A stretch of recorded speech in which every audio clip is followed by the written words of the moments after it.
Can you hear me? Anyone from online, please confirm. Yes, sir. Okay.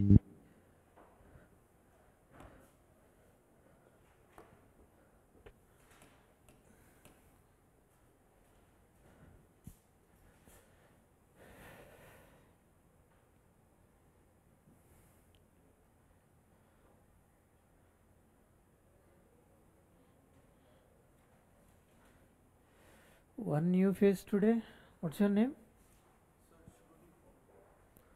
You attended online session. Okay.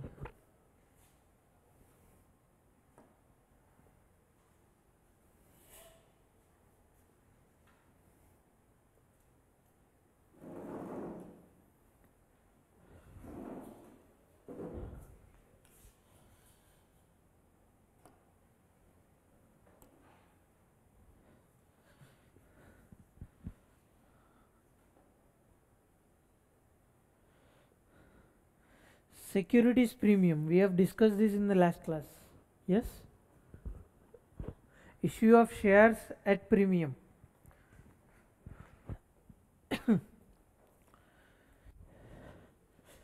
In your book, page number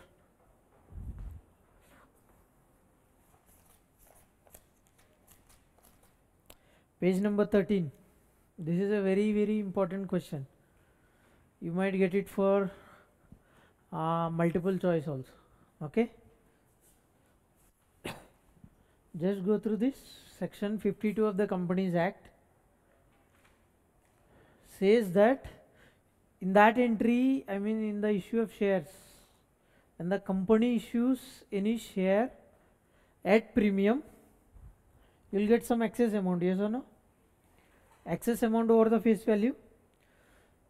You should use only for these 5 purposes. Act is telling that. Understood? The amount which you are crediting to securities premium account, you have to utilize only for these 5 purposes. Sir, can I use for any other purpose other than these 5 mentioned here? No. It is a violation of the act. So what are these 5 purposes? Go through it. It's available in your book also, page number 13. Give 3-4 star marks above that. Issue of shares at premium.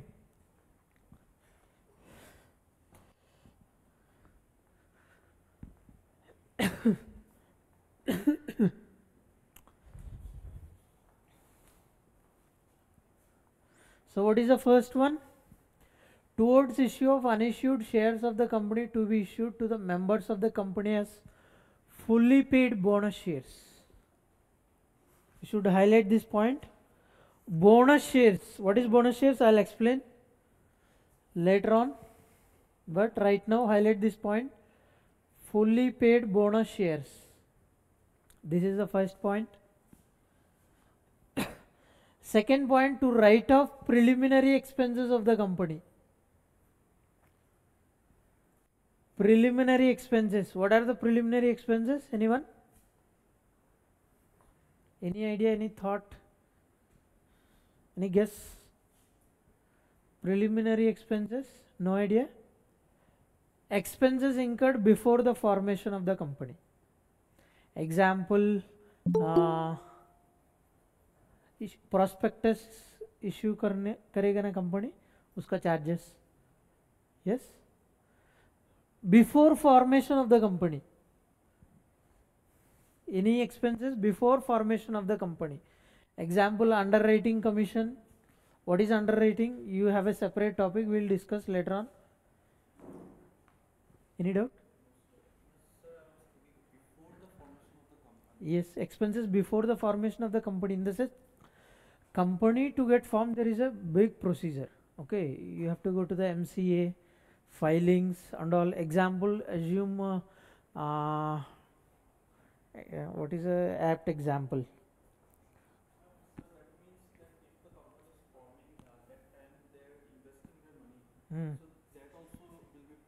No. Once company is, I mean, formed. Example, MCA is giving you the certificate. So from this date, so and so ITC Limited has been formed.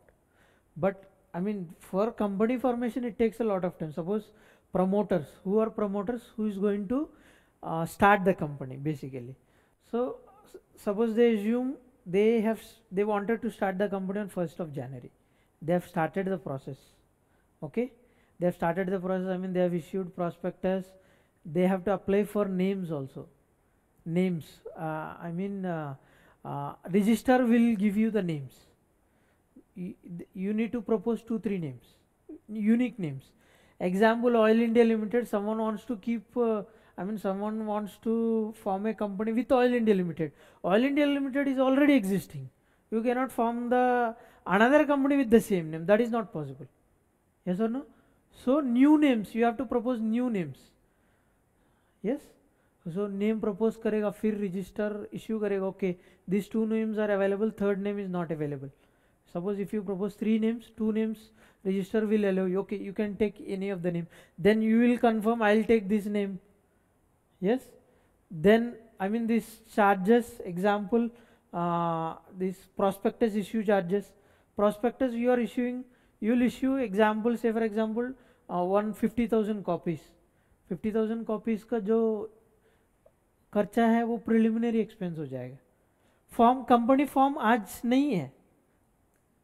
Company is not yet formed, but I have already incurred some expenses. Example, understood? Other example is underwriting commission.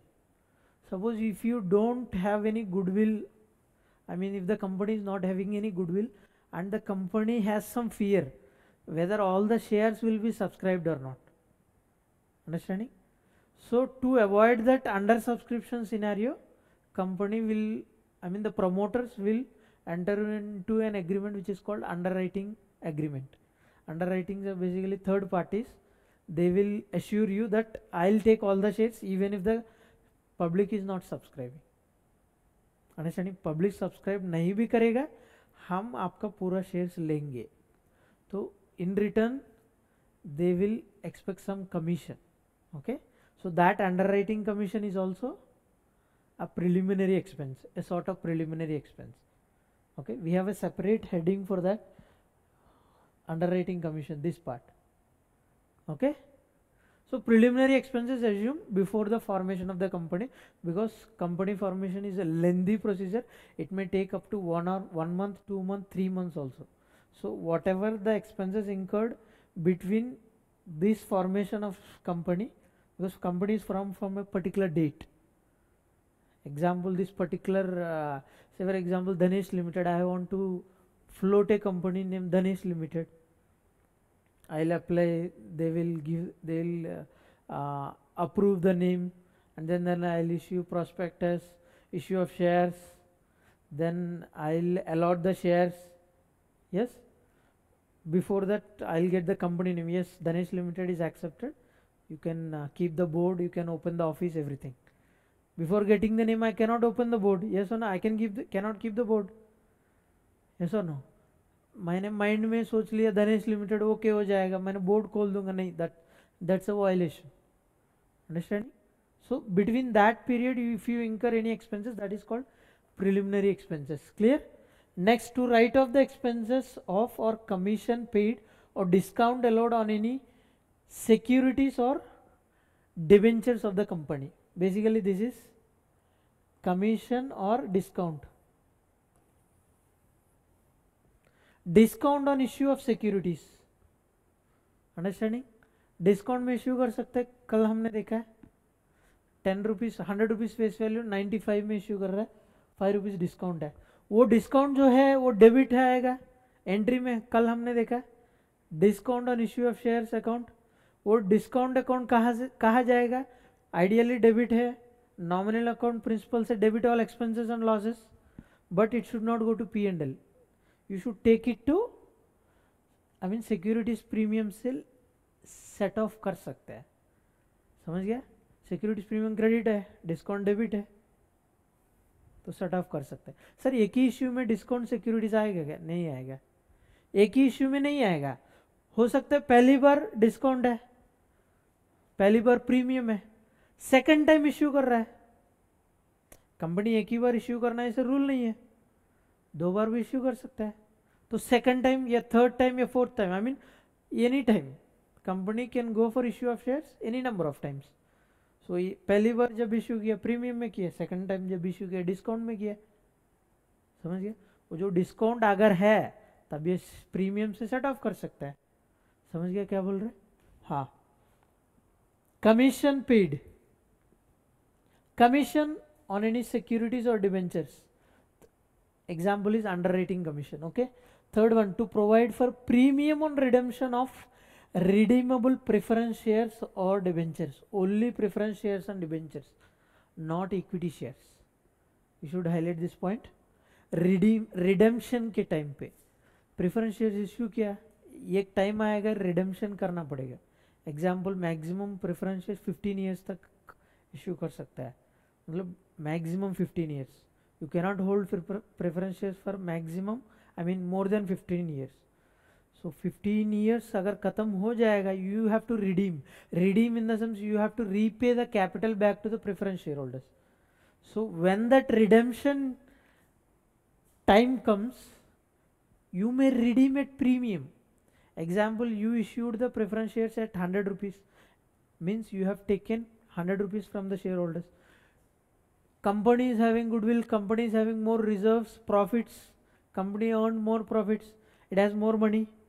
So it may happen that company wants to redeem the shares at premium. So okay, you gave me 100 rupees, I am going to redeem at 110 rupees. 10 rupees is called premium on redemption. What do you call it as? Premium on redemption. When you are issuing shares at premium, you call it as premium on issue of shares. This is premium on redemption. Yes.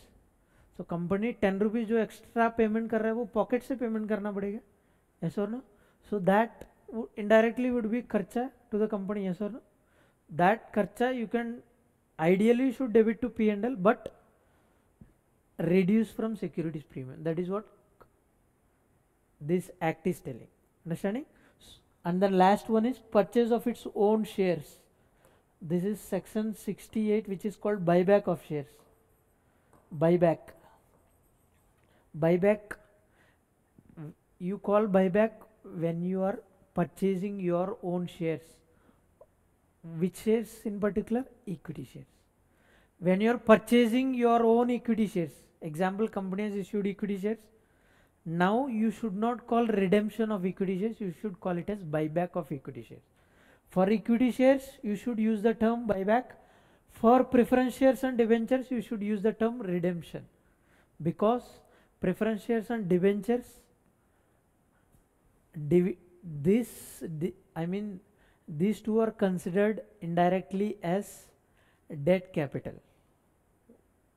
What they are considered as? Debt capital, because I explained in the first class, I guess, 15% debentures, 16% debentures, their dividend is fixed, sorry, their interest is fixed. Debentures, 15% preference shareholders, their dividend portion is fixed. Understanding? They carry fixed rate of dividend or fixed rate of interest. So you call it as redemption because that is a liability to the company. In case of equity shares, you call it as buyback because they are the owners of the company, because it is considered as capital. Preference share capital is also considered as capital, but explained you the difference, equity versus preference. Okay, they have preferential right over equity shareholders. So for equity shares specifically, you should use the term buyback. What term you should use? Buyback or preference. Indirectly देखो इधर premium redemption करने के लिए ही use करना पड़ेगा, लेकिन इधर principal portion के लिए भी यूज कर सकते हो. समझ गया?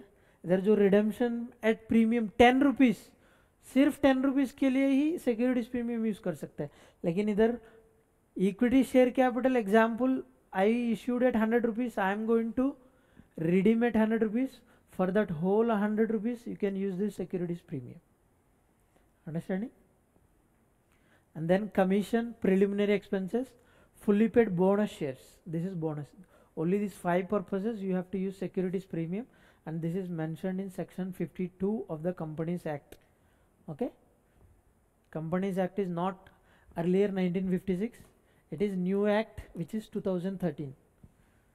Okay, kindly note it. Earlier to this we have 1956. How many years till then? 50 years, 63 years. 63 से 4 हटा दो, 59 ईयर्स है कि नहीं? 59 ईयर्स के बाद कंपनीज एक्ट नया अमेंड हुआ, मतलब नया एक्ट आया था 2013. So you should remember always companies act 2013, this is the latest act. Clear with this part? कल मैंने होमवर्क दिया था, किया कि नहीं? होमवर्क जो दिया था, question number 4, I am expecting answer for question number 4 because in your book entries are incomplete. किया कि नहीं कोई homework? Anyone from online? Question number 4, page number 15. I gave this question for homework. किया कि नहीं? किया? दिखा दो. You? No. You? Y?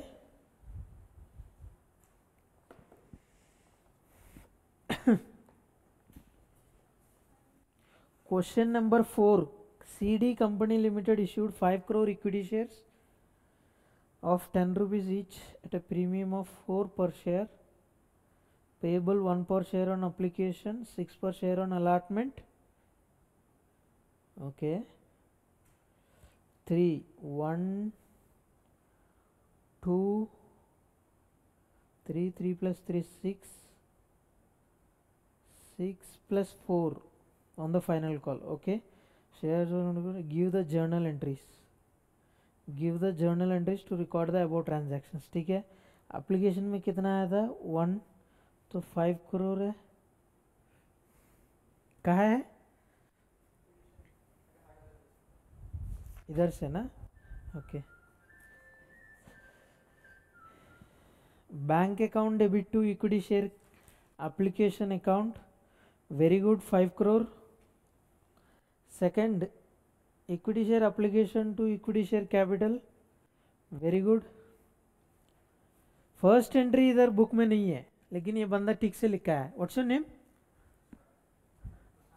Tushar. Very good Tushar. I was expecting this entry only.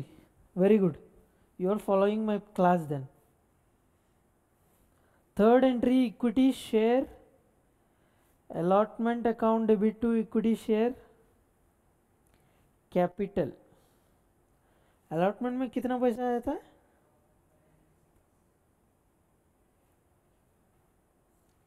Allotment में कितना आ रहा है? 6 आ रहा है. तो आपने एंट्री में 10 कैसे लिखा है? 2 रुपये करके ले लिया. 4 प्रीमियम. ओके, अलग अलग एंट्री लिखा है क्या? 10 equity share allotment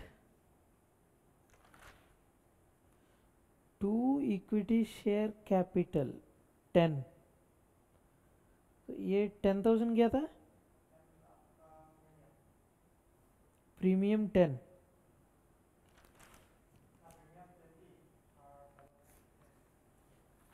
okay. Bank account debit to equity share premium 20 की है. Your third entry is wrong. कैसे? Equity share allotment account debit to equity share capital to securities premium. आपने bank entry जब लिखा है तब सिक्योरिटीज प्रीमियम क्रेडिट किया, वो गलत है. ठीक है, पार्टली रॉन्ग बट ठीक है. इक्विटी शेयर अलॉटमेंट अकाउंट कितना के लिए डेबिट होगा? 3,000. बेसिकली 5 करोड़ इंटू 6 कितना होगा? 30 करोड़ है. 30 crore equity share allotment account debit to equity share capital कितना होगा? फेस वैल्यू का. फेस वैल्यू कितना है उसमें? प्रीमियम निकाल के 2 रुपीज़ है. तो 5 करोड़ इंटू 2 10 करोड़. तो 10 crore to equity share capital करना है. आपने पार्टली किया था, लेकिन प्रीमियम बैंक एंट्री में डाला, ये गलत है. ठीक है ना, अलॉटमेंट में डालना पड़ेगा एक्चुअली वो, ठीक है। Next entry is fourth entry ना, fourth entry bank account debit to equity share allotment 30 crore आना चाहिए। आपने एक्चुअली बाइफरकेट किया था लेकिन एंट्री गलत होगा, वो ऐसा स्मॉल एरर है, ओके, स्मॉल एरर है, because while allotting the shares you should record securities premium account, not while receiving the amount. Clear? Small error. Next, fifth one is fifth entry, equity share first call to equity share capital, very good. Next, bank account debit to equity share first call, very good. This is also 15 crore, very good. Next, equity share final call account debit to equity share capital, this is also good. Bank account debit to equity share final call account, very good, very good. Give him a big round of applause. What's your name? Tushar. He has done, I mean, 97% correct. One small mistake. I personally appreciate him because I request you to spare a little time, huh? When I'm giving homework, if you are doing anything wrong, you will learn from that mistake, basically. Okay? You have to practice, and then only you will try to achieve your target. In the first class we have set some target, right? 60 marks, 50 marks, some people are honest, 40 marks only, but even securing 40 marks is also a big task because you need to practice, huh? Calculator लाया था सब लोग? Calculator क्या दिखा दो, बाहर रख दो, उतना छोटा नहीं, थोड़ा बड़ा लेके आना है, ठीक है? उतना छोटा तो फिंगर से भी बड़ा होना चाहिए ना, बाद में खरीद लीजिए स्लोली। लाया था कैलकुलेटर मैडम? नो, कैलकुलेटर भी लाना पड़ेगा, हाँ।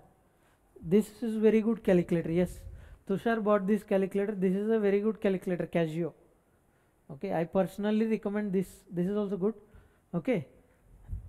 This is not scientific calculator, this is normal calculator, okay. One simple logic I'll sorry, हाँ सर अलॉटमेंट का अमाउंट एक बार रिपीट कर दीजिए ना सर। हाँ, equity share allotment, equity share बस allotment, total number of shares,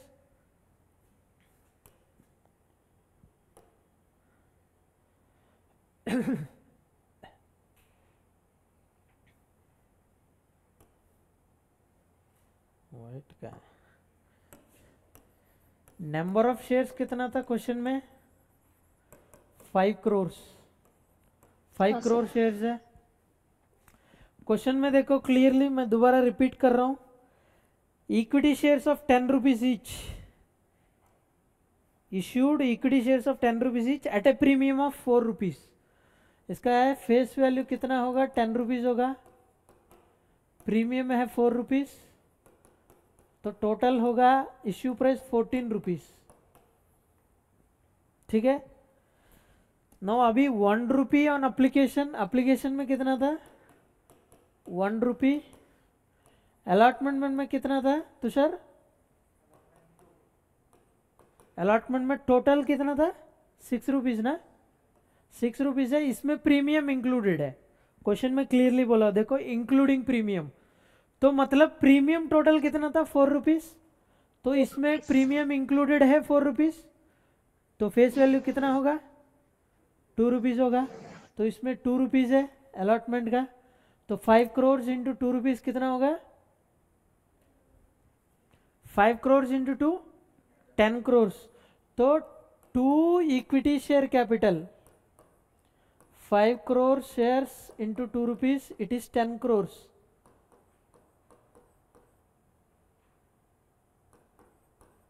ten crore, वो रुपीस में कुछ दिया है, रुपीज इन लैक्स दिया है क्या क्वेश्चन में? रुपीज इन लैक्स दिया है, तो लैक्स अगर लेगा तो 10,000, ये 1000 होगा, ठीक है। Next, 2 securities premium, allotment due entry के समय ही सिक्योरिटीज प्रीमियम रिकॉग्नाइज करना पड़ेगा, तो 5 करोड़ इंटू ₹4 कितना होगा? ये 20 करोड़ होगा। डेबिट किसको देना है? Equity share allotment account, total 30 crore. Clear Rakesh Sharma? Clear with the entry? Yes, sir.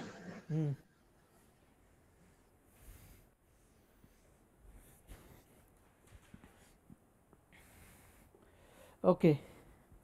Now issue of shares. Share here signifies both equity share and preference share because treatment is same. Yes. So if here I am taking equity share, suppose in the exam they give preference share, just change preference share. Treatment is same. I mean basically accounting entries are same. So in the first part we are done with this issue of shares. In this issue of share we are left with one small topic. Okay, I'll cover that topic also.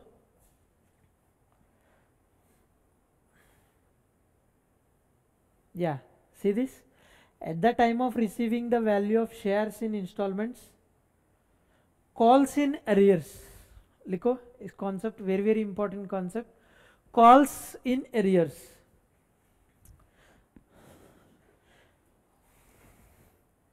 Sir जब company shares issue किया है, हर बहुत share holders application दे देते हैं, ठीक है, but company अगर installments में किया, एप्लीकेशन दे दिया, एप्लीकेशन मनी आ गया कंपनी को, बाद में अलॉटमेंट करने के लिए बुलाते हैं ना शेयर होल्डर्स को, अलॉटमेंट मनी पे करो, अलॉटमेंट मनी पेमेंट करने के लिए इंटीमेशन दे दिया कंपनी ने, कुछ लोग अलॉटमेंट मनी पेमेंट नहीं किया, क्या नहीं किया?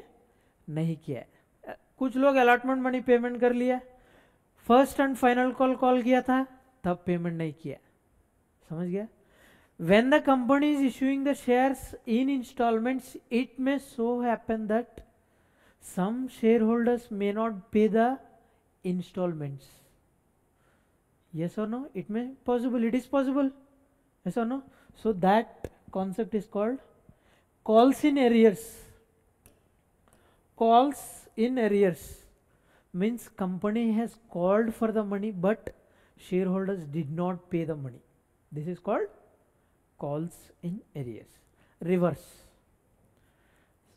कंपनी ने एप्लीकेशन मनी ले लिया, अलॉटमेंट के लिए बोल दिया, तो ठीक है अलॉटमेंट भी दे दिया शेयर होल्डर ने, फर्स्ट कॉल दिया है, से फॉर एग्जाम्पल 10 रुपीज़ है, तो एप्लीकेशन में 2 रुपीज़, अलॉटमेंट में 2 रुपीज़, फर्स्ट कॉल है,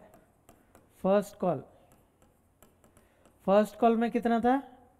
4 रुपीज़, सोचो 4 + 4 8, सेकेंड एंड फाइनल कॉल, ये सेकेंड है एंड फाइनल भी है, 2 रुपीज़, ठीक है, एप्लीकेशन मनी दे दिया, अलॉटमेंट मनी दे दिया, फर्स्ट कॉल जब कॉल किया था एक शेयर होल्डर ने क्या किया है, 4 रुपीज़ की जगह में उसका जो बैलेंस है टोटल 6 रुपीज़ दे दिया। समझ गया? फर्स्ट कॉल जब कॉल किया वो एक्चुअली देना था कितना? 4 रुपीज़, उसके पास पैसा है, वो क्या सोचा पता नहीं, वो क्या जमा कर दिया? 6 रुपीज़ जमा कर दिया एक साथ में। This is called calls in advance. समझ गया? सर इधर 4 रुपीज़ के समय ही देना है क्या? नहीं, अलॉटमेंट के लिए मैंने 2 रुपीज़ मांगा है, वो 2 रुपीज़ के साथ एकदम 8 रुपीज़ दे दिया। समझ गया? वो 8 रुपीज़ एक साथ में दे दिया। कॉल्स इन एडवांस का अमाउंट कितना होगा? 6 रुपीज़ होगा। समझ गया? Company has not called yet but the share holder deposited the money in advance, that particular amount is called calls in advance. shareholder, I mean the company has called for the amount but the shareholder did not pay the money yet, that portion is called calls in arrears. Clear? We will do one sum, then you will be very clear with the concept. Come to page number 20, illustration number 8.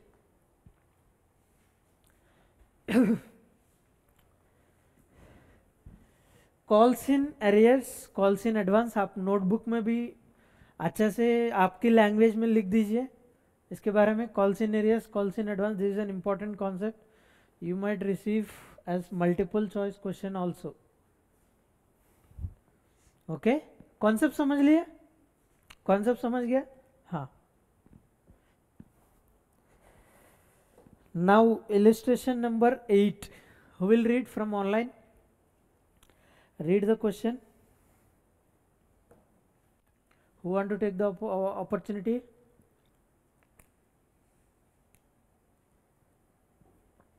Online.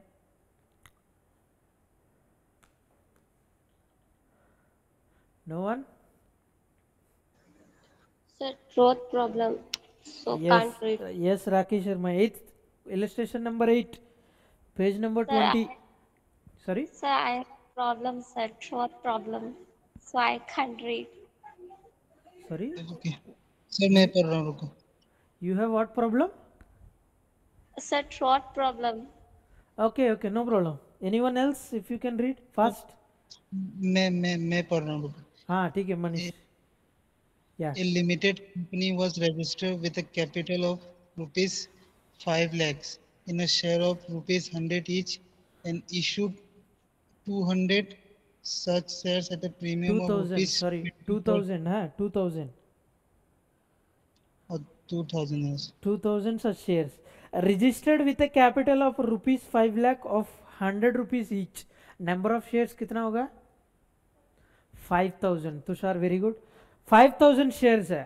This is registered capital, not issued capital. Registered in the sense जब company form होगा, MOA AOA दो documents होता है। MOA is nothing but memorandum of association, company के लिए a legal document है। Memorandum of association में 6 clauses होता है, ठीक है, 6 clauses you will get separately in companies act. Okay, memorandum of association, memorandum of association ये कहा है, शायद नहीं है आपका बुक में। MOA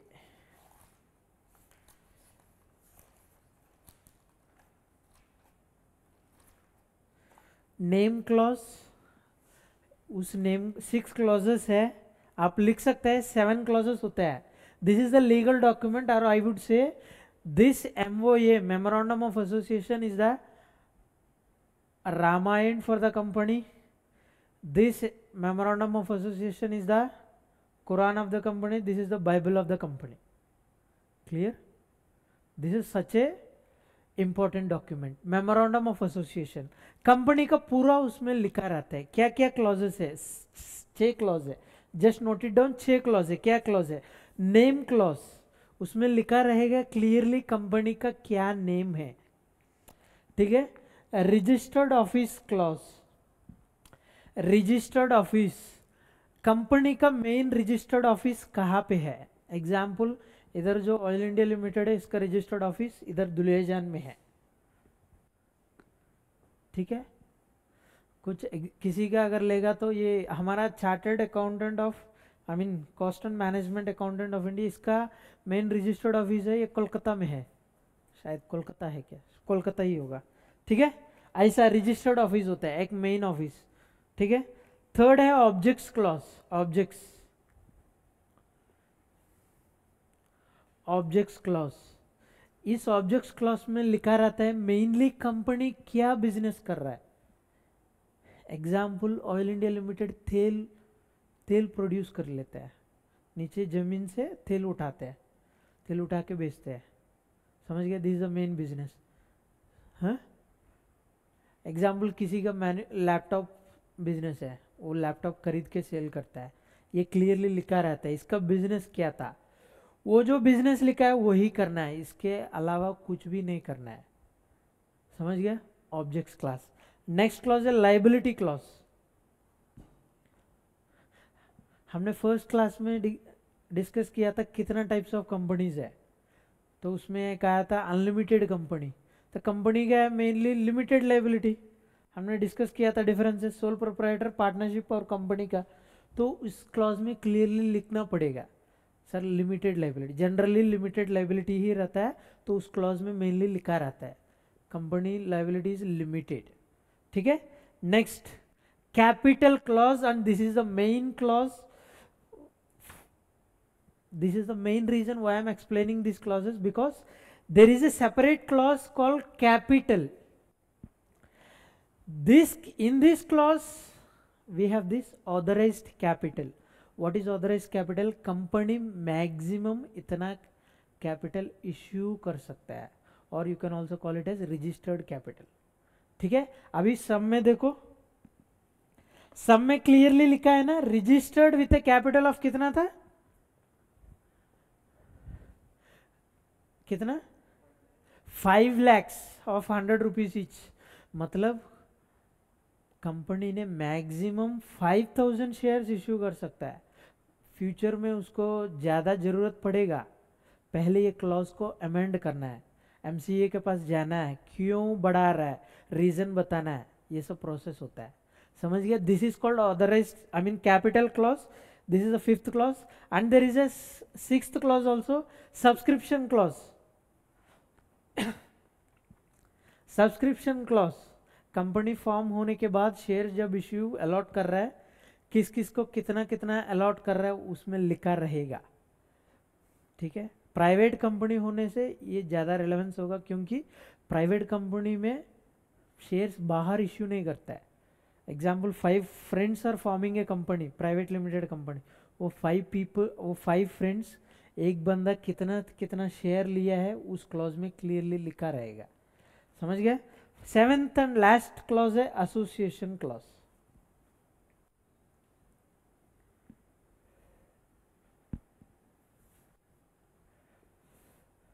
just for information sake. ठीक है. these are the 7 clauses.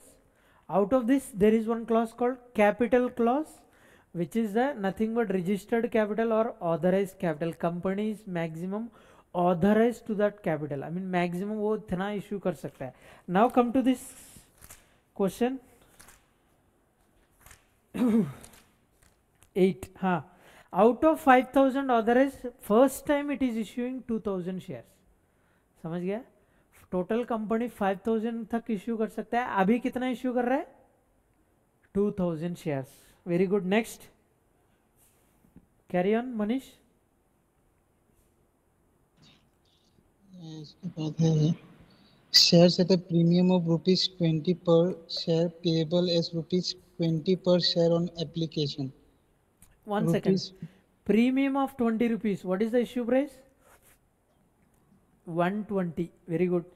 Tushar 120, 20 rupees premium है, फेस वैल्यू 100 होगा, तो इश्यू प्राइस कितना होगा 120. Sorry, you are stuck somewhere. Okay, you don't have the book. Oh okay, if you can go back, और if he can come front in the front row. आप थोड़ा पीछे जाइए. जब तक बुक आएगा तो please sit in such a way that you can share, I mean your friend's book. Okay.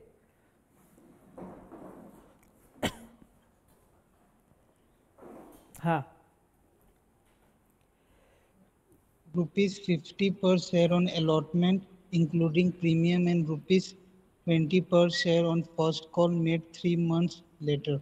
हाँ, देखो एप्लीकेशन मनी कितना था, इधर मैं इधर लिख देता हूँ क्लियरली. देखो फेस वैल्यू है 100 रुपीज. ठीक है. प्रीमियम कितना था, प्रीमियम कितना है तुषार 20 रुपीज ना. हाँ, 20 रुपीज पर शेयर है. दिस इज पर शेयर. हाँ, try to understand the sum first, then only you can answer the sum. In the exam you will be given 15 minutes spare time before the exam. What is the time of the exam? 3 hours. Very good. Starting from 2 o'clock sir. Yes, 2 o'clock. Very good. 2 o'clock. लेकिन आपको paper दिया जाएगा 1:45 में. कब देगा 1:45, 15 minutes earlier. So be in the exam hall by 1:30. Settle down, settle yourself, and then 1:45 में आपको question paper देगा. This 15 minutes you should utilize judicially. Judicially in the sense you try to read the sums, okay, ensure which sum, I mean you have two option of choice, right? In the second section you have to attempt how many questions out of how many? 5 out of 7. Very good. 5 out of 7 you have to attempt. So in that 15 minutes you have to decide which two questions you have to leave for choice. That is the first point. Second point, you can read all the questions once, okay. First, to have the basic idea from which chapter this question is, that first basic idea, or you can make notes on the question paper itself. Example, these notes: face value is 100 rupees, premium is 20 rupees, payable on application how much? Application how much? 20%. 20 rupees. Very good. Next, allotment में कितना? So 50. 50 rupees. 50 rupees includes premium बोला है. तो पहले इधर face value कितना था वो लिखो, प्रीमियम कितना था वो लिखो. मैं नीचे लिख रहा हूँ फेस वैल्यू कितना होगा, टोटल प्रीमियम है 20, तो इसमें से फेस वैल्यू होगा 30, प्रीमियम होगा 20. समझ गया? नेक्स्ट, फर्स्ट कॉल में कितना होगा? 20 रुपीज. 20. तो अभी तक फेस वैल्यू टोटल कितना हुआ था? 20 प्लस 30 प्लस 20 कितना था? 70. फर्स्ट कॉल बोला है, फर्स्ट एंड फाइनल कॉल नहीं बोला है क्वेश्चन में. अच्छे से देखो, फर्स्ट कॉल बोला है, फर्स्ट एंड फाइनल कॉल बोला है क्या? नहीं. तो फर्स्ट कॉल होगा ये, this is not the final call, बाद में और बाकी है. समझ गया? दैट कितना बाकी है? 30 रुपीज, क्योंकि 100 रुपीज फेस वैल्यू, 70 हो गया, 30 बाकी है. Sir 30, can I conclude second and final call 30? I don't know, सब में क्लियरली बोला नहीं है. हो सकता है second call 10 rupees, third and final call 20 rupees. हो सकता है second call 15 rupees, third and final call 15 rupees. Question में बोला नहीं है, so you cannot assume. But balance इतना 30 रुपीज है. ठीक है. Next, All the money payable on application and allotment were duly received, but when the first call was made, one shareholder paid the entire balance on his holding of 30 shares. हाँ देखो, इधर देखो, all the money payable on application and allotment way duly received. ठीक है, इधर तक कुछ problem नहीं है.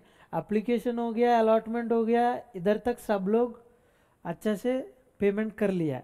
But when first call was made, when 20 rupees was called, one shareholder paid the entire balance on his holding of 30 shares. देखो, one share holder है, share holder number 1 SH1. ठीक है, इसके पास कितना शेयर्स है? 30 शेयर्स है. ठीक है, 30 शेयर्स. ये क्या किया था? जब फर्स्ट कॉल किया वो पूरा पेमेंट कर लिया. पूरा मतलब कितना पेमेंट किया? Can anyone guess? कितना?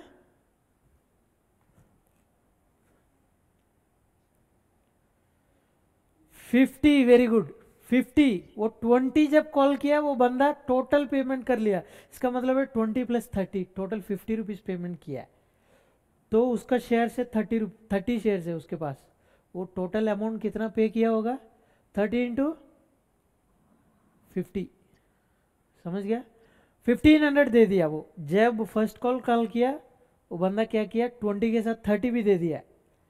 He has paid 50 rupees along with his first call. Understood? So 30 into 50 rupees, it is 1500 rupees. Clear? हाँ. Next, Manish, go on. And another shareholder holding 100 shares failed to pay the first call money. हाँ, first call जब call किया एक बंदा ने क्या किया, 20 + 30 दे दिया. Second share holder who is holding 100 shares, वो बंदा क्या किया था, फर्स्ट कॉल जब कॉल किया फर्स्ट कॉल ही पेमेंट नहीं किया अभी तक. समझ गया? लीव दिस 30 रुपीज, वो बंदा 20 रुपीज ही पेमेंट नहीं किया अभी तक. वो बंदा अभी तक क्या पे किया होगा, एप्लीकेशन एंड अलॉटमेंट. तो टोटल 100 में वो बंदा 20 + 30 दिया होगा, प्लस प्रीमियम भी दिया था, अलग बात है, लेकिन 20 नहीं दिया. सो 100 रुपीज कॉल्स इन एरियर्स कितना होगा पर share,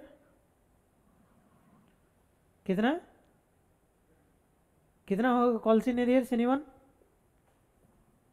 20 sir. 20 rupees, not 50, 20.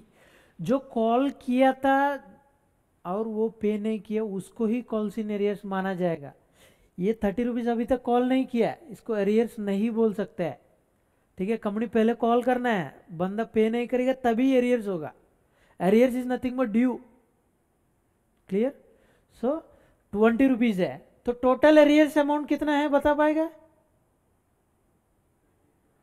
Sorry, 20 into 100 how much? 2000. 2000 is the calls in arrears amount. Can you tell me the calls in advance amount? 30 into 30. Very good Tushar. 900 is the calls in advance. समझ गया? Question analyse किया था, अभी हमारे पास figures है, इसको अभी हम जर्नल एंट्रीज पास करना पड़ेगा. Go on. What they are asking us to do, Manish? Give journal entries to record the above transaction. हाँ, give journal entries. Journalize or give journal entries, both are same. Open the format fast. Journal format.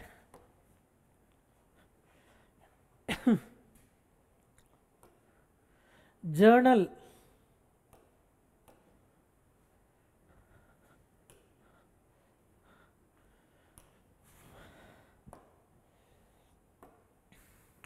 Journal in the books of, what is the name of the company? They have not mentioned. Give it as in the books of a limited company. क्या था?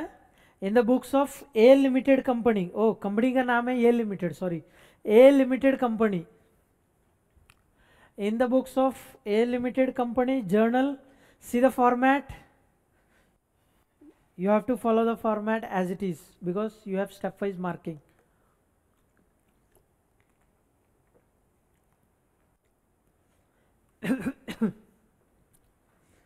Date, particulars, ledger folio, amount debit in rupees, amount credit in rupees.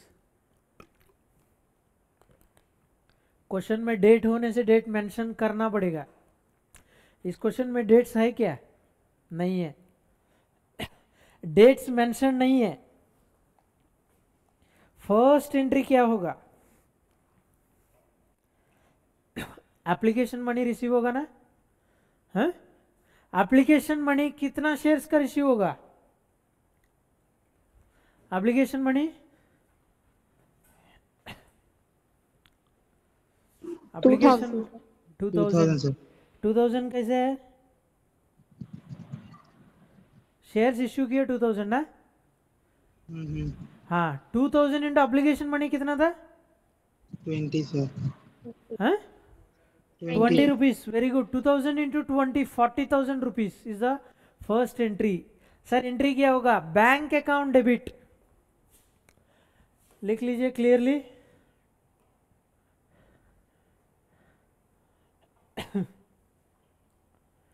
Bank account debit. Bank account debit to क्या होगा? To equity share application account.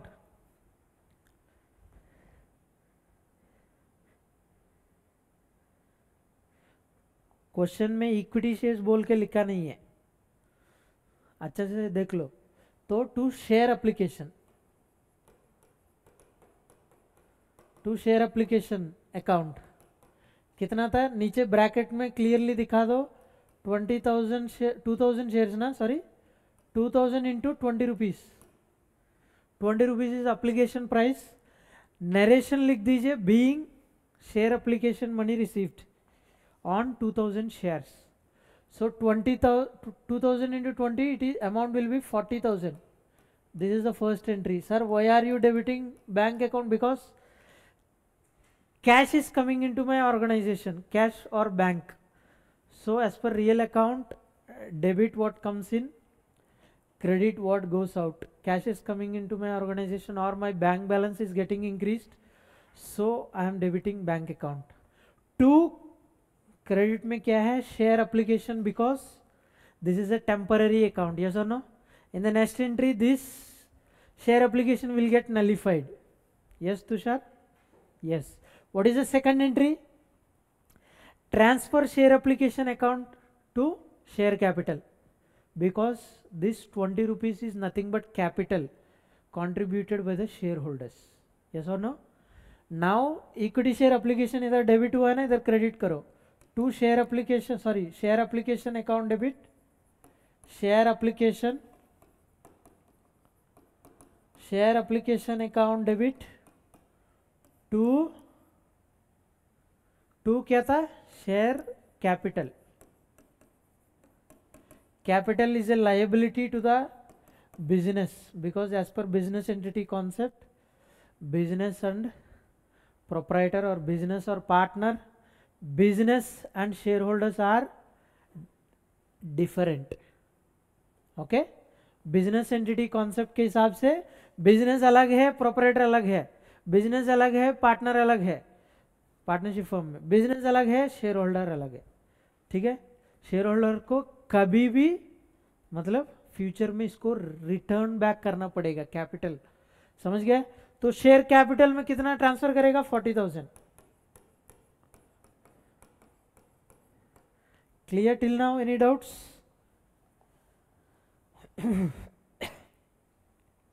Clear till now?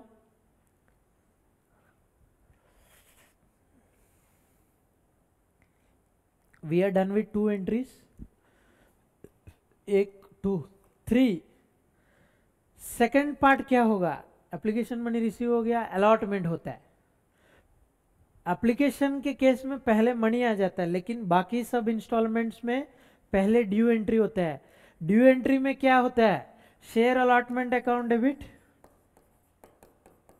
This is a temporary account, और you can say due account, due debit receivable, receivable entry, receivable debit होगा.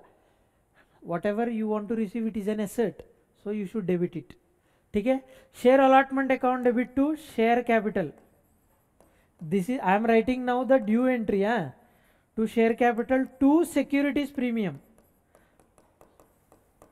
Sir क्यों securities premium को credit किया था? Because company premium में issue कर रहा है. ठीक है. पहले शेयर कैपिटल में कितना जाएगा, फेस वैल्यू जाएगा. सर फेस वैल्यू कितना था, इधर देखो, फेस वैल्यू कितना है, 30 रुपीज है. प्रीमियम कितना है, 20 रुपीज है. 20,000 शेयर्स, इधर तक सब रिसीव हो गया बोल के क्वेश्चन में क्लियरली बोला है कि नहीं? तो एरियर्स या एडवांस इधर से स्टार्ट होगा, फर्स्ट कॉल से. तो इधर तक सब रिसीव हो गया ना, ठीक है ना? हाँ, अभी देखो फेस वैल्यू 30 रुपीज है, फेस वैल्यू 30, प्रीमियम 20 है. सेकंड एंट्री देखो, थर्ड एंट्री, थर्ड एंट्री क्या होगा, ये निकाल दिया ना मैंने. Share allotment account debit to share capital to securities premium. Securities premium, securities premium में कितना जाएगा, 20,000 शेयर्स इंटू 20, कितना होगा, 40,000 सिक्योरिटीज प्रीमियम में. सर 20,000 नहीं, 2,000 शेयर्स है sir. Sorry 2,000, sorry 2,000 shares into 20 rupees ना, sorry 2,000, beg your pardon. 2,000 is the number of shares into 20, 40,000. Share capital में कितना जाएगा, 2,000 into 30 rupees is the face value, कितना, 60,000. अलॉटमेंट में ड्यू कितना लिख रहा है? ड्यू कंपनी रिसीव करना है, रिसीवेबल कंपनी कितना रिसीव करना है? 60 शेयर कैपिटल फेस वैल्यू के नाम पे, प्रीमियम 40,000, सिक्योरिटीज प्रीमियम के नाम, टोटल 1 लाख रिसीव करना है। 2000 इंटू 50 रुपीज, समझ गया? This is due entry. अभी पैसा आ गया, एंट्री क्या होगा? Bank account debit to share allotment, इधर शेयर अलॉटमेंट डेबिट हुआ, इधर क्रेडिट हुआ, देख लो 1 लाख रुपीस।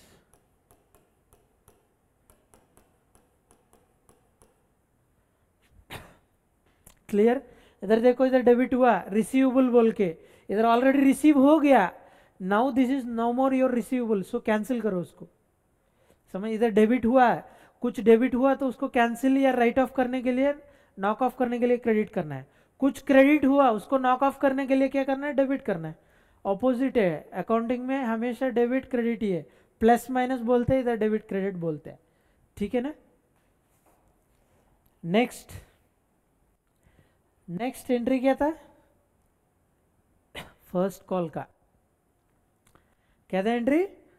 फर्स्ट कॉल का। फर्स्ट कॉल ड्यू एंट्री कर दो, share first call account debit. मैंने 1 यूज कर रहा हूं, आप लोग फर्स्ट बोल के लिख दीजिए clearly. Share FIRST first call account debit to share capital, to share capital. कितना था फर्स्ट कॉल? फर्स्ट कॉल कितना है?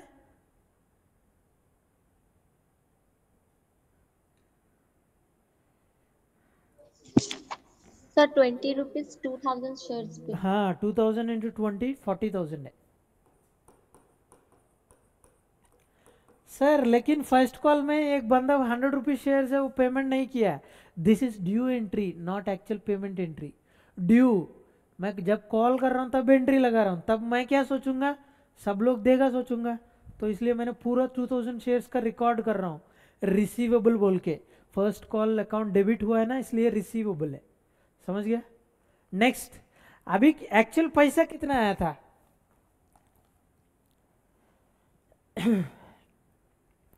एक्चुअल पैसा कितना आया था देखो, bank account debit, bank account debit, एक 100 शेयर्स में तो आया ही नहीं है। ठीक है, 30 शेयर्स में आया था क्या? आया था, एडवांस भी आया था, तो फर्स्ट कॉल भी आया होगा। जो 30 रुपीज है, जो बाकी था वो भी दे दिया, इसका मतलब है पहले फर्स्ट कॉल तो दिया ना, तो 30 शेयर्स का प्रॉब्लम नहीं है। प्रॉब्लम किस में है? 100 शेयर्स में। तो 2000 शेयर्स में 100 शेयर्स का नहीं आया था, तो बैलेंस 1900 शेयर्स में आया था। तो 1900 इंटू ले लो, 1900 इंटू 1900 इंटू कितना था? 20 रुपीज ना। 1900 इंटू 20 कितना था? 38,000। बुक फॉलो मत करो, मेरा एंट्री देखो, मैं बाद में बोल दूंगा बुक में क्या लिखा है। Bank account debit to share first call 38,000। ठीक है, bank account debit to share first call,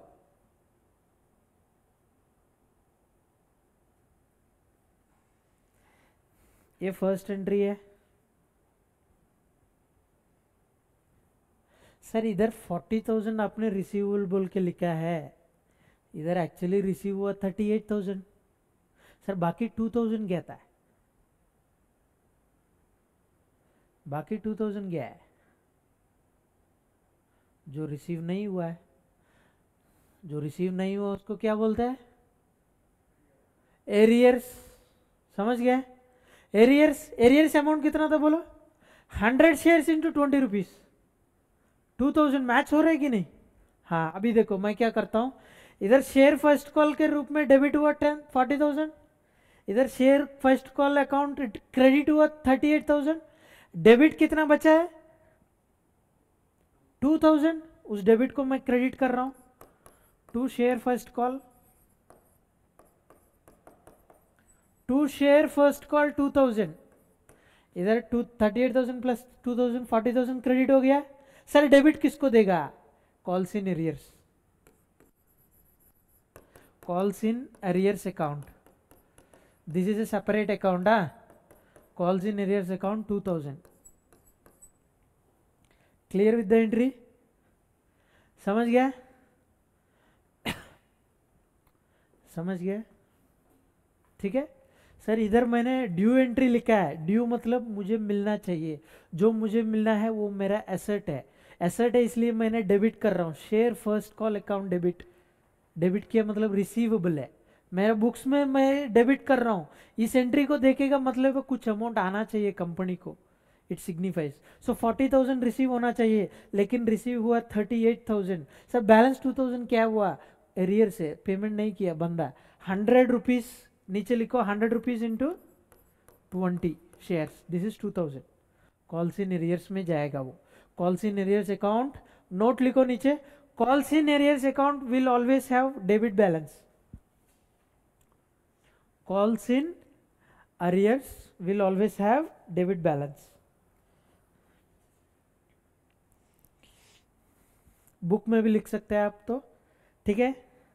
sir अभी सभी का एंट्री हो गया क्या, नहीं, एक बंदा 30 शेयर जो होल्ड करता है वो एडवांस भी पेमेंट किया है, सर नो, कितना अमाउंट है वो एडवांस जो पेमेंट किया है, एडवांस जो पेमेंट किया वो कितना अमाउंट का है,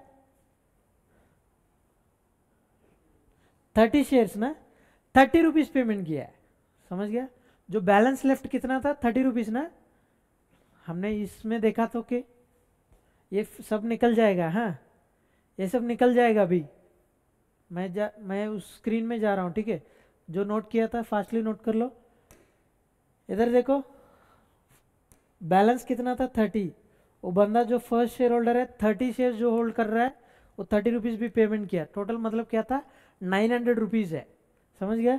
अभी एंट्री क्या होगा उसका, एंट्री देखो बैंक अकाउंट डेबिट, सब बैंक अकाउंट क्यों डेबिट कर रहा है, जो पैसा एडिशनली जो आया था, bank account debit to credit किसको देगा, calls in advance, calls in advance, 30 shares into 30 rupees, it is 900, this is the last entry, calls in advance. अभी आपका बुक में देखो last but one entry, bank account debit to first share call मतलब 38,000, to calls in advance 900, मिला के compound entry दे दिया, समझ गया, बुक में कॉम्पाउंड एंट्री दे दिया, लेकिन मैंने अलग अलग लिख दिया, आप जो भी है आपकी मर्जी, कॉम्पाउंड एंट्री लिखना, compound entry is nothing but clubbing of two different entries. Sir इसमें टू डिफरेंट एंट्रीज क्या था, मैं बताता हूं, देख लो इसमें, बुक में देख लो, बुक में क्या दिया, बैंक अकाउंट डेबिट 38,900, बुक में देखो bank account debit 38,900, to share first call 38, to calls in advance 900। Sir इसको दो एंट्री में बांट सकते हैं क्या, हाँ बांट सकते हैं, bank account debit to share first call 38,000, bank account debit to calls paid in advance 900, समझ गए, दोनों मिलाने से वही आएगा ना। सो मैंने दो अलग अलग एंट्री किया था, लेकिन कंपाउंड एंट्री भी कर सकते हैं, लेकिन मैंने जो एंट्रीज बताया था वो फ्लो वाइज किया है, समझ गया, flow wise. So to better understand the flow you can also follow my approach, ठीक है। एक ही सम में calls in advance, calls in arrears दोनों मैंने बताया था, calls in advance, calls in arrears, clear with the concept. If anyone has any doubt, I'll take a pause, you can shoot your queries.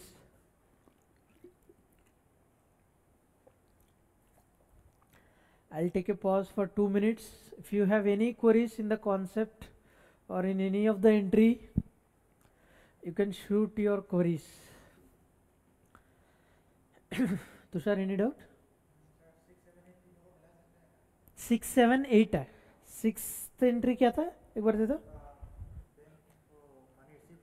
हाँ हाँ, तीनों को भी मिला सकते हैं, लेकिन बैंक अकाउंट डेबिट होगा क्रेडिट होगा, तो उसको उसको नेट अमाउंट लिखना पड़ेगा ना। हाँ, 38,900 लिख सकता है, हाँ मिला सकता है। सेवेंथ एंट्री कैसे करेगा, सेवेंथ, हाँ सेवेंथ एंट्री भी कर सकते हैं, हाँ मिला सकते हैं, कॉम्पाउंड कुछ भी कर सकते हैं, लेकिन अमाउंट फाइनली मैच होना चाहिए, ठीक है।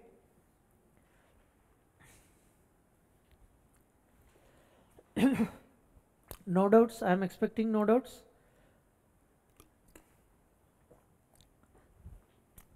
Now here is one more small concept.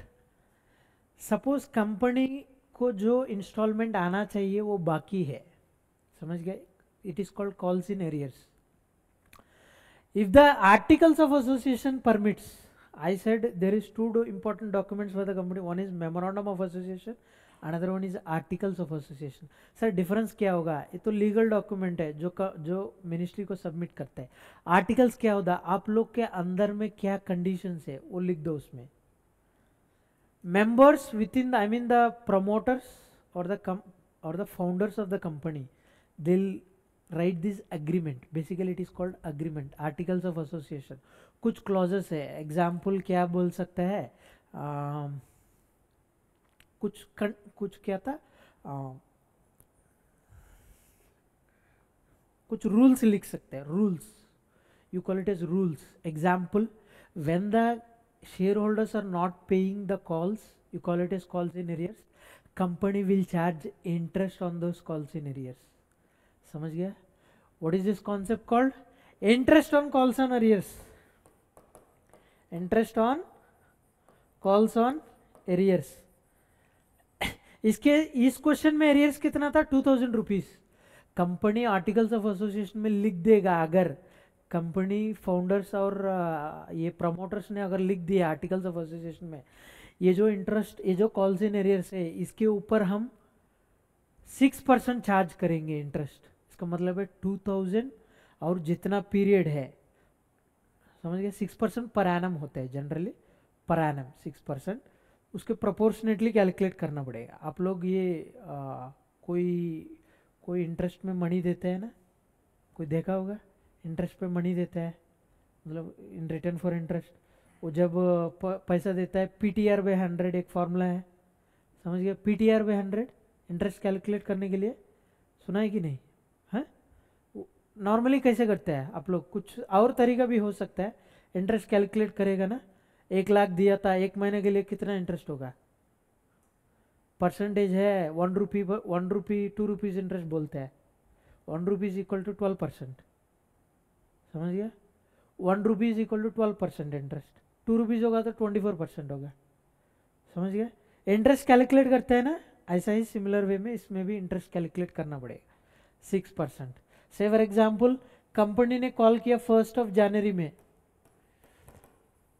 1 जनवरी 2024 में कॉल किया था, ठीक है, कॉल किया और ड्यू डेट भी बोला था.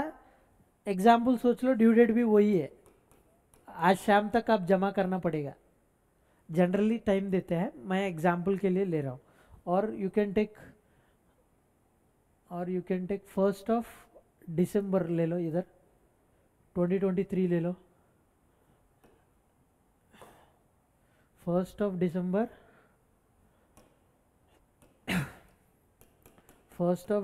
2023 में बोल दिया कि फर्स्ट कॉल पेमेंट करने के लिए, ठीक है. ड्यू डेट दिया था 1 जनवरी 2024, आप 2024 तक, मतलब 1 महीना आपने टाइम दे रहा है, आप लोग फर्स्ट कॉल पेमेंट कर लीजिए, ठीक है.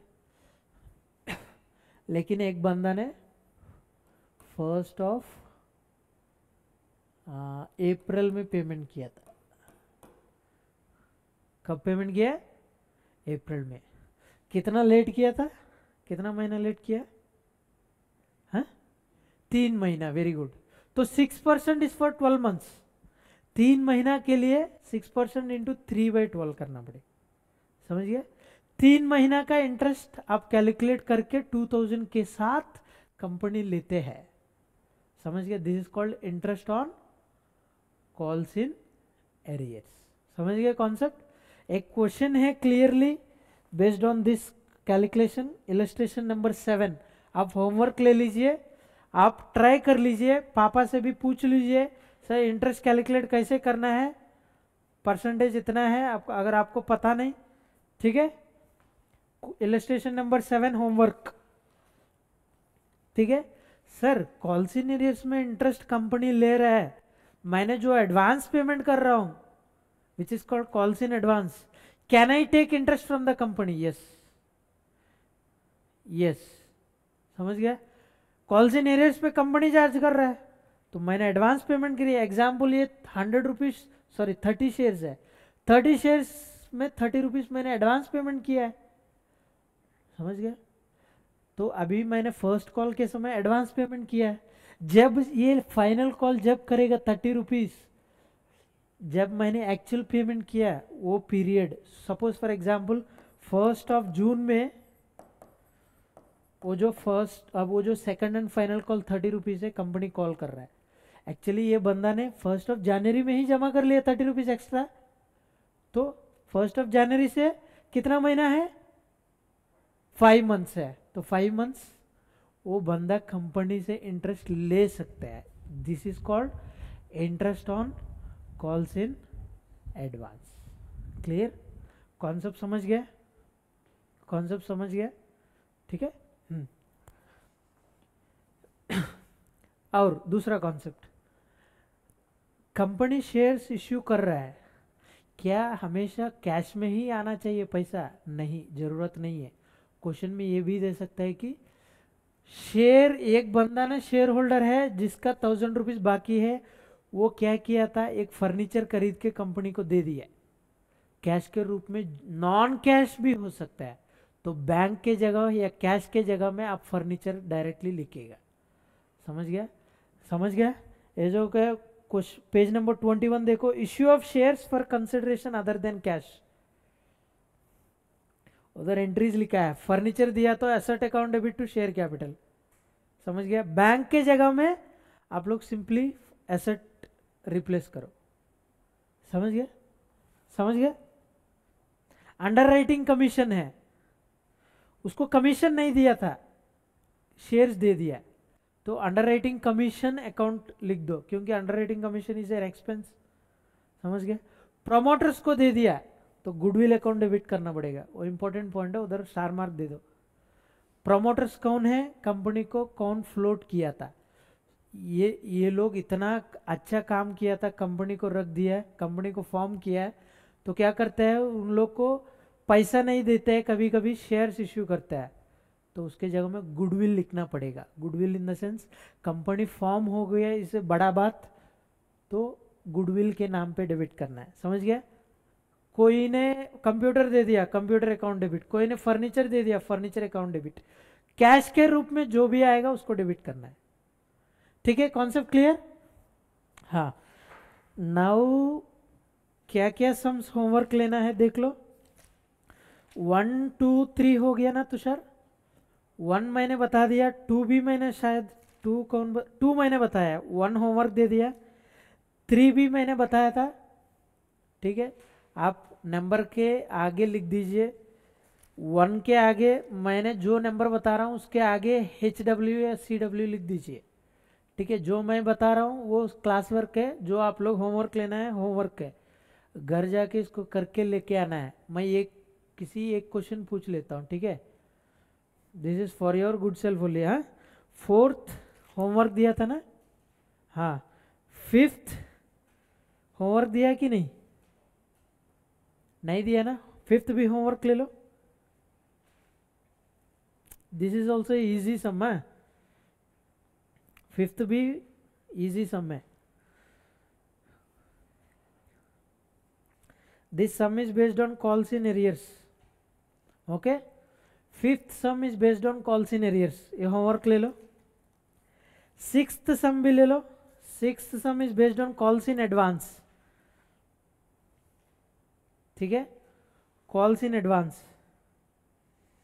7th sum भी ले, ऑलरेडी दिया था ना होमवर्क के लिए। 8th sum मैंने बता दिया। 9th sum भी ले लो होमवर्क, वेरी इजी है, जस्ट देख लो अच्छे से देख लो, ठीक है।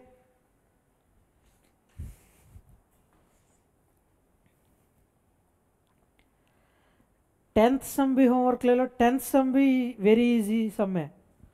Same issue of shares other than consideration, I mean issue of shares for consideration other than cash, sorry.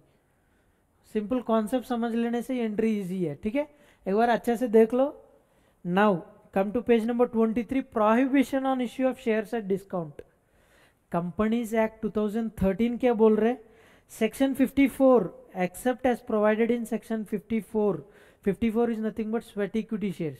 Sweat equity shares के केस में छोड़ के कभी भी कंपनी डिस्काउंट पे इश्यू नहीं करना है।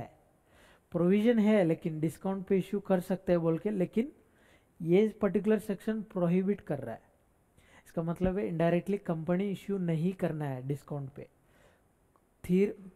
मतलब थियरिटिकली है डिस्काउंट पे इश्यू कर सकता है बोल के, लेकिन प्रैक्टिकली कंपनी जनरली इश्यू नहीं करता है, ठीक है, ठीक है।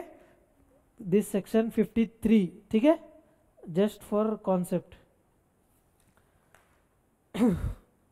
क्वेश्चन नंबर 11,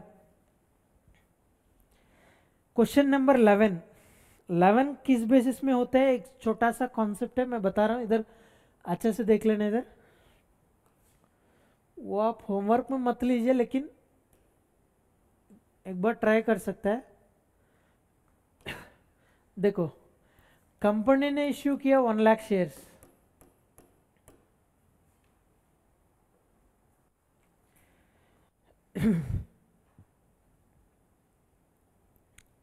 कंपनी ने क्या इश्यू किया था? 1 lakh shares. Sometimes a company may receive more number of applications than the shares actually offered for subscription. Example 2 lakh applications आ गया, मैंने 1 लाख शेयर्स इश्यू किया लेकिन 2 लाख एप्लीकेशन आ गया, ठीक है। This is called over subscription. ये हमने ऑलरेडी डिस्कस किया था ना। ओवर सब्सक्रिप्शन, अंडर सब्सक्रिप्शन हमने ऑलरेडी फर्स्ट क्लास में डिस्कस किया है, यस और नो? हाँ। इन such A situation the company में choose a few applicants while rejecting the others fully। 1 lakh, इस 2 लाख में से 1 लाख को चूज करो, 1 लाख को रिजेक्ट मतलब रिटर्न दे दो पैसा, ठीक है। However this selection is not justifiable. Sir मैंने भी अप्लाई किया था। एग्जाम्पल सोच लीजिए, ये दो फर्स्ट 1 लाख का है, जो रिजेक्ट किया 1 लाख, उसमें से एक बंदा आया था, बोल रहे सर मैंने भी अप्लाई किया सेम दिन में, उसको वो भी अप्लाई किया सेम दिन में, मेरा फ्रेंड, उसको अलॉट कर लिया, मुझे रिजेक्ट कर दिया। क्यों? ये तो जस्टिफाइबल नहीं है, समझ गया? ये तो जस्टिफाइबल नहीं है। तो क्या बोल रहे देखो, in such a case the company में issue shares on a pro rata basis where all the investors applying for shares get a certain percentage of their applications actually accepted। क्या बोल रहा है देखो, इस 2 लाख में एक्चुअली 20,000 का एप्लीकेंट्स है। क्या था? 20,000 का एप्लीकेंट्स है, 20,000 ने एक एक बंदा 100 शेयर्स इश्यू किया, मतलब अप्लाई किया, सही है ना? 2 लाख सॉरी 10 शेयर्स अप्लाई किया।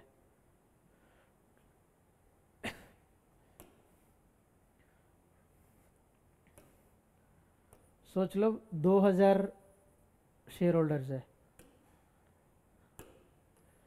2,000 शेयर होल्डर्स है, 100 अप्लाई किया था, ठीक है।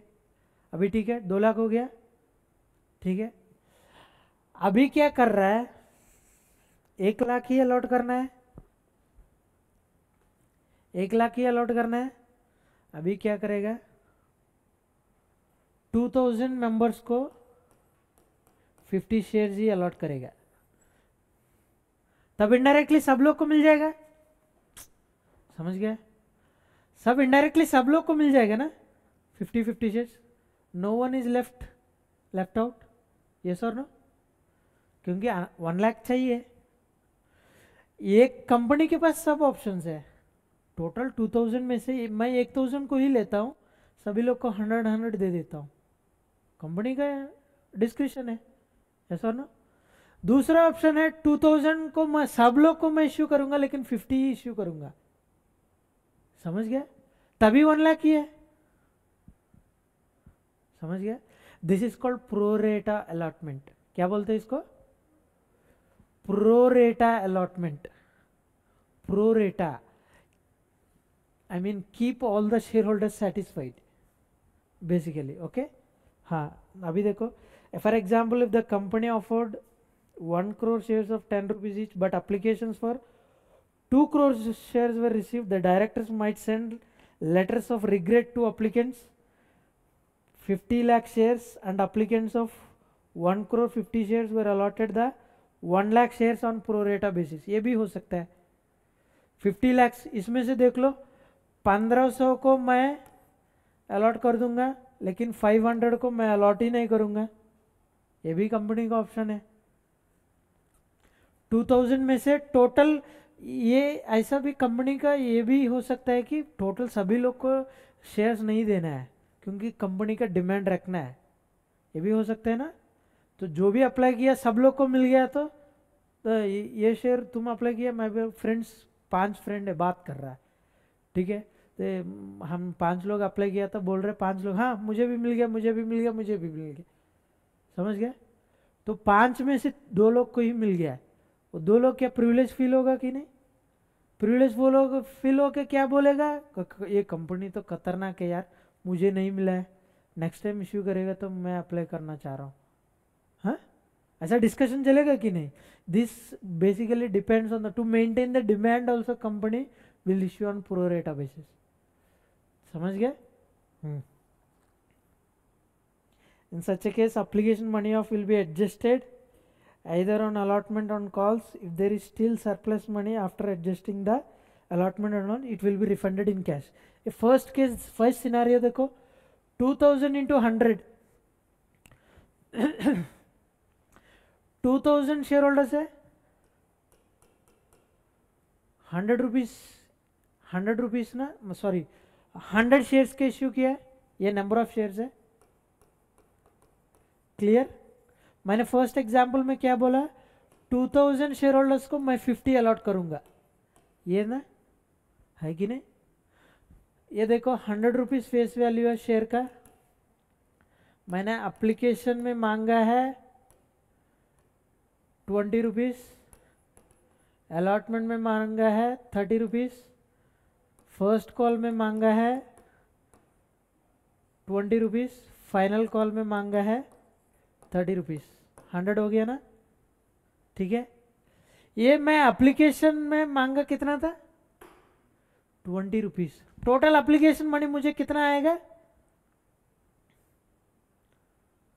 टोटल एप्लीकेशन मनी मुझे कितना आएगा, हाँ कितना आएगा, 2000 शेयर होल्डर्स है, वो 100 शेयर्स के लिए अप्लाई किया है कि नहीं?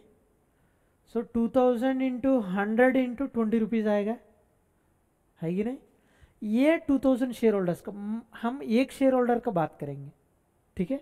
तो इसमें से एक शेयर होल्डर को ले लो, वो 100 शेयर्स अप्लाई किया था, ठीक है, वो कितना पैसा जमा किया होगा एप्लीकेशन के समय पे, 20 रुपीज, टोटल अमाउंट कितना था, कितना है, 2000, क्लियर। लेकिन कंपनी अलॉट कितना कर रहा है, 50 शेयर्स, है कि नहीं, 50 शेयर्स, तो इसका रेस्पॉन्सिबिलिटी एप्लीकेशन के समय कितना होगा, 1 शेयर होल्डर है, इसको अलॉट कर रहा है 50 रुपीज, एप्लीकेशन मनी कितना है 20 रुपीज, तो एक्चुअली कितना था 1000, लेकिन ये जमा किया कितना है 2000। सर कैसे है ज़्यादा जमा किया, क्योंकि वो 100 शेयर्स के लिए अप्लाई किया लेकिन उसको मिला है कितना 50, तो ज़्यादा पैसा कंपनी के पास कितना पड़ा हुआ है अभी 1000, वो 1000 रिफंड करना है, आइडियली रिफंड कर सकते हैं, एक ऑप्शन। दूसरा है पैसा को रख सकता है, क्योंकि फ्यूचर में अलॉटमेंट मनी कॉल करना पड़ेगा, तो अलॉटमेंट मनी जब कॉल करेगा तब इसको एडजस्ट करो, उसमें दोबारा उनसे मांगो मत, उसको बोलते हैं हेडिंग देखो, प्रोरेटा अलॉटमेंट समझ गया, पहली बात कॉन्सेप्ट समझ गया। सेकंड कॉन्सेप्ट है adjustment of excess application money towards the amount due on allotment. समझ गया? अलॉटमेंट के समय में 30 रुपीज मांगना पड़ेगा, है कि नहीं? उसको अलॉट कितना किया तो 50, 50 इंटू 30 कितना होगा 1500। 1500 मैं मांगूंगा नहीं, मतलब उससे मैं दोबारा पूछूंगा नहीं, क्या करूंगा 1000 एडजस्ट कर लूंगा, बाकी 500 पूछ लूंगा। समझ गया? समझ गया क्या बोल रहा हूँ? एंट्रीज उसके हिसाब से देख लेना पड़ेगा। क्वेश्चन नंबर 11 ट्राई कर लीजिए, आप लोग को डाउट्स आएगा, डाउट्स आने से मुझे पूछ लीजिए, उस पर्टिकुलर कॉन्सेप्ट में मैं क्लियर कर लेता हूँ। लेकिन this sum question number 11 in particular requires so much analyzation. Okay, question number 11 in particular requires so much analyzation। आप लोग ट्राई कीजिए, आप लोग का दिमाग के लिए प्रैक्टिस, ये बहुत अच्छा प्रैक्टिस होगा। ठीक है, मैं कॉन्सेप्ट बता दिया था। Now regarding issue of shares, देखो I am summarising once again. Issue of shares means shares can be either equity share और प्रेफरेंस शेयर्स। रिकैप है, ओके दोबारा एक बार I am trying to recap the whole issue of shares concept. Issue of shares means shares can be either equity shares or preference shares. Issue can be at par, at premium, at discount. Issue price can be collected in lump sum amount or in installments. Very good. ठीक है? If the shares are issued at par, plain entries, nothing. If the shares are issued at premium, securities premium account, you will face one additional account which is called securities premium account, which will be credited because this is an additional amount to the company. Credit, nominal account principal, credit all incomes and gains, income, this sort of income. Securities premium can be used for only 5 purposes. We have seen those 5 purposes. Yes, securities premium. When the shares are issued at discount on issue of shares account is debited. This is a loss to the company. Yes, face value is 10 rupees, I am issuing at 9 rupees, 1 rupee is loss. Yes, loss as per nominal account, debit all expenses and losses. Clear? Ha. Next, calls in arrears. When the issue price is collected in installments, it may so happen that the company will not receive all the allotment money or subsequent calls from the shareholders. Yes, this is called calls in due, calls due. You can call it as calls due, but technical term is calls in arrears. Okay? It may so happen that when the company is calling the allotment money or first call, some shareholders may deposit the amount in advance. This is called calls in advance. Okay, when there is calls in arrears, company can charge interest from the shareholders, which is called interest on calls in arrears. Interest on calls in arrears is an income to the company which is credited to the P&L account. Clear? Clear? Ha. Now when the company is receiving some calls in advance, company is bound to pay some interest back to the shareholders, which is called interest on calls in advance, which is an expense to the company. समझ गया? समझ गया? It is an expense to the company which is debited in the P&L account ideally. ठीक है? Clear? Clear till now? Interest on calls in advance, and then pro rata allotment. Pro rata allotment, when there is an over subscription because applications received is more than the issued shares, you call this scenario as what? Over subscription. Very good. In case of over subscription, company can proratively allot the shares. Yes, pro rata basis, example मैंने दिया था. And if any amount is received in excess, it can adjust the amount from future allotment money, और future allotment नहीं हो सकते तो allotment भी हो गया, फाइनल कॉल का भी आ जाएगा अगर एप्लीकेशन में ज़्यादा है. एग्जाम्पल वो 1000 शेयर्स अप्लाई किया है, उसको अलॉट किए जस्ट 10 शेयर्स, समझ गए, या 100 शेयर्स, 900 शेयर्स का उसके पास ज़्यादा एप्लीकेशन मनी है, तो पूरा मेरे हिसाब से पूरा फाइनल कॉल तक हो जाएगा वो, समझ गया. अलॉटमेंट भी कॉल करने की ज़रूरत नहीं है, final call, first call, final call भी कॉल करने की ज़रूरत नहीं. It may so happen that allotment money first call final call भी एडजस्ट हो जाएगा. समझ गया concept clear? Any doubts? If anyone has any doubts you can raise. I am almost done. 7:03 it's the time is 7:03. We are full-fledgedly completed with the issue of shares. Tomorrow I am going to take forfeiture of shares. Okay, forfeiture. Clear? कुछ sums मैंने class work में बताया था, कुछ sums homework दिया है. आप लोग होमवर्क में ट्राई कीजिए, कुछ पॉइंट में डाउट आएगा, I can elaborate on that point in detail. Okay, clear? I am expecting queries in the next class, especially from question number 11, illustration 11. Okay, any doubts? I'll give one more minute. If you have any queries you can ask me, otherwise I'll wind up for the day.